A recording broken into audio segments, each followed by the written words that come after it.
hay, por un lado, ahorita les cuento con cifras, con datos, con cuestiones muy contundentes, lo maravilloso que está pasando, la etapa por la que está pasando el país, pero también por otro lado, es muy importante hablar respecto a que casi siempre, miren, cuando las transformaciones llegan a los países, hay algo que siempre puede traer muchísimo enojo y malestar, porque hay diferentes procesos, digamos, progresistas en el mundo. Vamos a poner nuestra región latinoamericana, que en donde las élites podemos decir que en cierta forma conviven bastante bien con esos gobiernos y no hay tanta molestia porque de alguna forma el proceso es un proceso muy light, ¿no? Es un proceso muy rebajado. Y entonces no hay ningún problema porque las élites pueden estar tranquilas y pueden estar conviviendo de una forma, pues, digamos, no como si estuvieran los gobiernos de las oligarquías, pues que son gobiernos de ellos mismos, emanados de su propio régimen, de su propio sistema, pero se sienten cómodos, digamos, ¿no? No hay mucha resistencia para poder poner ante ciertas acciones de los gobiernos. Pero en el caso mexicano, y es una cuestión muy importante porque al principio se pensó que la transformación de este país era una transformación solo propagandística, citando aquella legendaria frase, ¿no?, de Julio Hernández Astillero, que piensan o pensaron estas élites que en nuestro país sí López Obrador estaba muy radical en la campaña, que había venido hablando de cosas muy importantes. Miren, ni siquiera le creyeron el hecho de lo de Texcoco. Había reuniones entre ellos en donde decían no se va a atrever a esto. Una vez ganando Andrés Manuel, no se va a atrever. Y en muchos círculos había como cierta confianza de que, pues es una cuestión de la campaña. Al final, llegando, no lo va a hacer porque ya va a ser el presidente de la República, no se va a atrever, ¿no? Empezando por la primera acción en donde López Obrador, desde eso, lo de Texcoco es importantísimo, ¿saben? Porque lo de Texcoco manda el mensaje de lo que iba a ser a partir de ese momento el sexenio de López Obrador. Ahí mandó un mensaje en donde su gobierno no iba a ser un gobierno de la oligarquía, ni siquiera de una convivencia, digamos, en la que ellos se sintieran cómoda. El mensaje que manda López Obrador es contundente. No necesito estar cómodo ni necesito acomodarme con las oligarquías, porque yo vine aquí a transformar un país que está jodido y vengo aquí a rescatar a los más pobres, porque mi campaña, el lema de no solo de mi campaña, sino de mi vida, de todo mi trabajo político, social, siempre ha sido por el bien de todos, primero los pobres. Entonces, manda un mensaje en donde les dice muy claramente, no quiero estar cómodo con ustedes, no me importa acomodarme con la oligarquía. Y por otro lado, les manda un mensaje de que en este sexenio quien manda es el pueblo, no ustedes. Por eso lo de Texcoco, más allá de la discusión de si era viable o no era viable, de que si era un lugar, un baúl sin fondo, en donde iba a haber mucha corrupción, en donde era ilógico que se hiciera un aeropuerto en un lago y que además iba a cerrar el Aeropuerto Internacional Benito Juárez. Más allá de esa discusión técnica y de esa discusión en donde unos y otros tienen sus posturas, el mensaje que López Obrador manda es muy concreto. No me voy a acomodar con la oligarquía, no quiero acomodarme, no les quiero caer bien, ¿no? El clásico de no mientas por convivir. Bueno, el presidente López Obrador dijo, no voy a mentir, soy como soy, este es mi proyecto y no me importa convivir con ustedes, ¿no? Y por el otro lado les manda el mensaje concreto de que este gobierno va a ser concretamente un gobierno del pueblo. No va a ser un gobierno de las élites y no va a ser un gobierno de las oligarquías. Mandando ese mensaje, el presidente López Obrador empezó a calcular el ritmo de la transformación y empezó de manera muy estratégica, a saber qué cosas sí podía transformar desde los primeros años y qué cosas no podía transformar en los primeros años y tenía que esperar un poco más.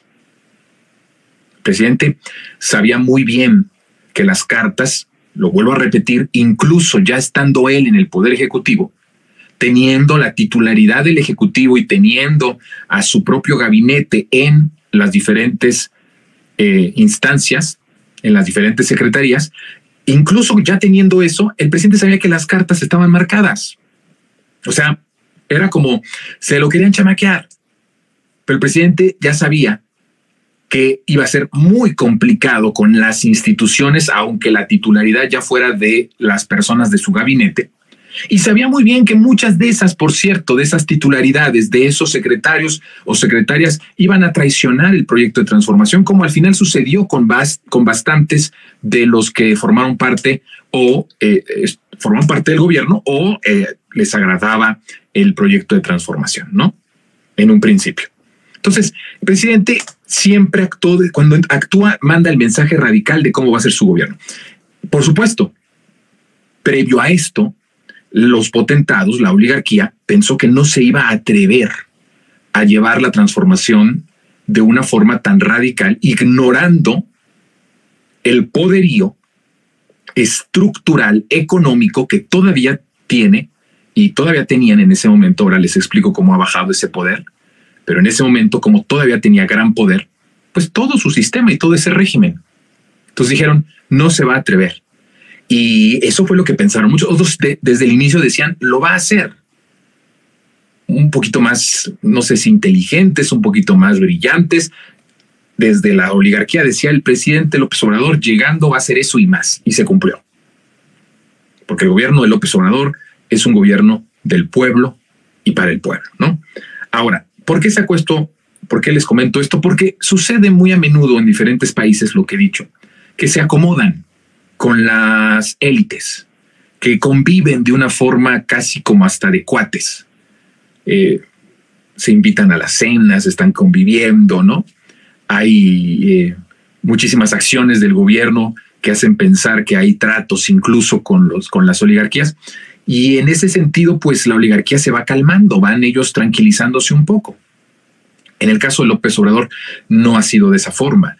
Al contrario, sí, se ha reunido y se reúne con los empresarios y tiene un consejo consultivo de empresarios, ¿no? Que ya tiene un tiempo que no se reúne con ellos, pero que durante este sexenio hubieron bastantes reuniones. Pero eso no significaba que se sometiera a ellos. Tan es el caso que al propio Ricardo Salinas Pliego, a quien se le atribuye una amistad con López Obrador, que más es una amistad que lo ha dicho Salinas Pliego, O sea, el presidente nunca lo ha dicho abiertamente, es uno de mis mejores amigos. No, quien ha atribuido esa amistad ha sido más Salinas Pliego que el propio presidente. Pero atribuyendo que hay una amistad, bueno, no hay un sometimiento porque puede haber una relación, que es una relación normal como presidente de la República, tienes que convivir con todos, incluso con la oligarquía, pero no te sometes a la oligarquía. Y eso es lo que no les gustó al régimen que sucediera con López Obrador. Entonces se van tranquilizando en otros países porque no les toca sus intereses, porque conviven, porque se la llevan la fiesta en paz. López Obrador, sin el afán de hacer una guerra, un enfrentamiento de poderes, el presidente tuvo siempre y ha tenido la contundencia de que no se somete a las oligarquías, a los poderes fácticos, a Estados Unidos, y a quien se somete es al pueblo, ¿no? Cuando sucede eso, pues hay un malestar. Entonces, cuando un proceso de transformación en el país empieza a tener resultados tan importantes en cuestión de desigualdad y en cuestión de pobreza, esto pone las alarmas en los grupos de las oligarquías y en los poderes fácticos, en lo que yo llamo el régimen salinista neoliberal, ¿verdad? A ellos les alarma muchísimo. ¿Por qué les alarma muchísimo? Cuando hay un gobierno que cumple con las expectativas macroeconómicas, tiene incluso el aplauso del Fondo Monetario Internacional. Eso no tiene ningún chiste, aunque sí lo tiene en el sentido de que incluso en eso el presidente López Obrador ha sido mejor que esos gobiernos que se jactaban de ser tecnócratas, ¿no? Y alineados a los proyectos del Fondo Monetario Internacional. Entonces, el presidente López Obrador, cuando empieza su gobierno y empieza a avanzar, no solamente crea un Estado verdaderamente apropiado en las cuestiones o en las cifras o en las mediciones macroeconómicas, en donde la oligarquía dice, incluso me conviene que haya un estado de cierta estabilidad en el país. A ellos les conviene muchísimo. Recordemos que además ellos también vienen de procesos muy agitados, ¿no? En el neoliberalismo, de devaluaciones, de inflación, de muchas cosas. Entonces, en cierta forma, si se dedican a hacer negocios limpios y se dedican a hacer negocios legales, la estabilidad macroeconómica les conviene. Contrario a lo que ha pasado en el neoliberalismo, salinismo neoliberal, que ellos mismos han creado las crisis a propósito en México como parte de su plan y su estrategia para beneficiarse, porque, a ver, ha habido muchas crisis en este país, devaluaciones, crisis económica, todo lo que usted quiera y mande. Y mientras nos hundíamos en la pobreza, se hundían 60 millones de personas en la pobreza, ellos tuvieron la etapa más vigorosa en cuestión de ganancia. Se creó la oligarquía mexicana, son multimillonarios que aparecen en las listas de los más millonarios del mundo. Pero bueno, ahora con la disciplina fiscal, con el combate a la corrupción, se logra una estabilidad macroeconómica. Pero cuando empieza a ver en los gobiernos un terremoto, una sacudida de las estructuras sociales, y no viene de arriba, porque ellos decían que arriba salpicaba hacia abajo y nunca nos salpicaba. Y cuando viene, se cambia la ecuación, se cambia la fórmula y empieza a haber una sacudida, un terremoto de las estructuras sociales de abajo hacia arriba. Ahí es en donde ellos empiezan a temblar. Es muy lógico por qué empiezan a temblar. Cuando las estructuras abajo tiemblan, los de arriba pueden caer. Esa es la mentalidad que ellos tienen. Obviamente no es la mentalidad de López Obrador, porque no es una persona que quiera una venganza de que se caigan los de arriba como venganza hacia los de abajo. Nunca ha sido el objetivo de Andrés Manuel López Obrador. Nunca ha sido en sus proyectos en los momentos del 2006, de 2012, de 2018. Nunca ha sido así. Pero ellos sí piensan esto. Piensan que si hay un terremoto en las estructuras, en la base de la pirámide, eso provocaría que ellos se cayeran. Y eso es lo que no le perdonan a López Obrador. Hay buenas cifras macroeconómicas, hay estabilidad del peso como nunca. La inflación ahí va rebotando, pero va bien. No se ha salido de control y está dentro de los márgenes que, digamos, todavía son bastante buenos en comparación incluso con otras naciones latinoamericanas. Tenemos una fuerte moneda, tenemos un récord también de reservas en dólares, una cosa impresionante, ¿no? Se rompió hace unas semanas un récord en tener ahí nuestro guardadito de dinero, ¿no? En dólares. Está perfectamente bien. Toda la cuestión macro es una cuestión que asombra a propios y extraños. El problema para ellos viene cuando empiezan a ver que las cosas en la desigualdad empiezan a cambiar y los datos y las cifras en cuestión de la pobreza empiezan a cambiar. Y eso les causa un pavor impresionante, porque quiere decir que la transformación del país está creando una patria nueva a partir de la base de toda sociedad, a partir de los de hasta abajo. Es como si vieran en sus narices la revolución con la única diferencia y gran diferencia de que es una revolución totalmente pacífica, en donde no se están levantando los obreros, ni los campesinos, ni nadie para derrocar a las oligarquías o para destruir a los de arriba.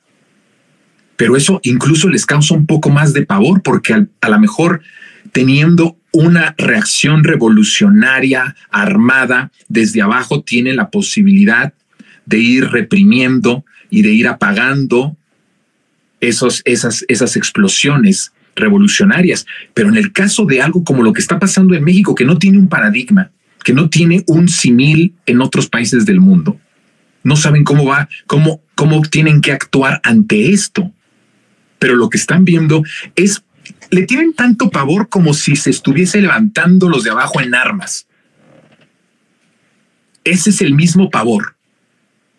Para que ustedes más o menos se den cuenta de en qué situación se encuentra ahorita ese régimen derrotado en 2018.